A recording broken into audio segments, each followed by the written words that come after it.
বিশ্ব ফ্যাশনের রাজধানীতে চলছে বহুল প্রতীক্ষিত প্যারিস ফ্যাশন উইক। বিশ্বের নামী ফ্যাশন হাউস, সুপার মডেল আর তারকাদের উপস্থিতিতে র্যাম্প যেন হয়ে উঠেছে নতুন ট্রেন্ডের প্রদর্শনী। আজকের দিনেও বেশ কয়েকটি শো এবং তারকা খচিত উপস্থিতি ছিল আলোচনার কেন্দ্রবিন্দুতে। ফ্যাশনের ভাষা বদলে দিতে প্রতি মৌসুমেই নতুন বার্তা নিয়ে আসে প্যারিস ফ্যাশন উইক। এবারের আয়োজনেও দেখা যাচ্ছে বিলাসিতা, সাহসী ডিজাইন আর আধুনিক স্টাইলের মিশেল। আজকের অন্যতম আলোচিত শো ছিল ফরাসি বিলাসবহুল ব্র্যান্ড হার্মেসের ফল উইন্টার 2026 কালেকশন। গোধূলির আবহকে অনুপ্রেরণা করে তৈরি এই কালেকশনের র্যাম্পে দেখা যায় লেদার কোট, অ্যাভিয়েটর জ্যাকেট ও বাইকের স্টাইল পোশাক। নীল সবুজের সঙ্গে উজ্জ্বল কমলা ও হলুদ রঙের ব্যবহার শোতে এনে দেয় আলাদা মাত্রা।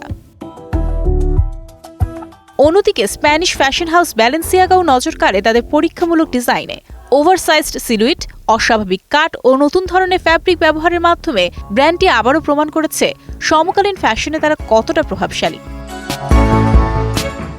শুধু র্যাম্পেই নয়, ফ্যাশন শোর ফ্রন্ট রোতেও ছিল তারকাদের ঝলক। বিভিন্ন শোতে দেখা গেছে হলিউড অভিনেত্রী নাওমি ওয়াটস, ডায়ানা ক্রুগার, গায়ক চ্যাপেল রোয়ান এবং মডেল প্যারিস জ্যাকসনকে।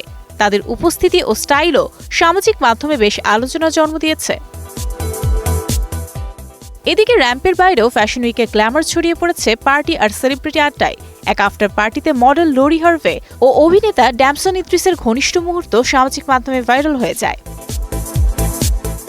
ফ্যাশন বিশ্লেষকদের মতে এবারের প্যারিস ফ্যাশন উইক সবচেয়ে বেশি গুরুত্ব পাচ্ছে শক্তিশালী সিলুয়েট, লেদার ভিত্তিক পোশাক ও সাহসী রঙের ব্যবহার, যা আগামী মৌসুমের বৈশ্বিক ফ্যাশন ট্রেন্ডে বড় প্রভাব ফেলতে পারে। বিশ্ব ফ্যাশনের নতুন দিশা জানতে তা এখন সবার চোখ প্যারিসের র্যাম্পেই।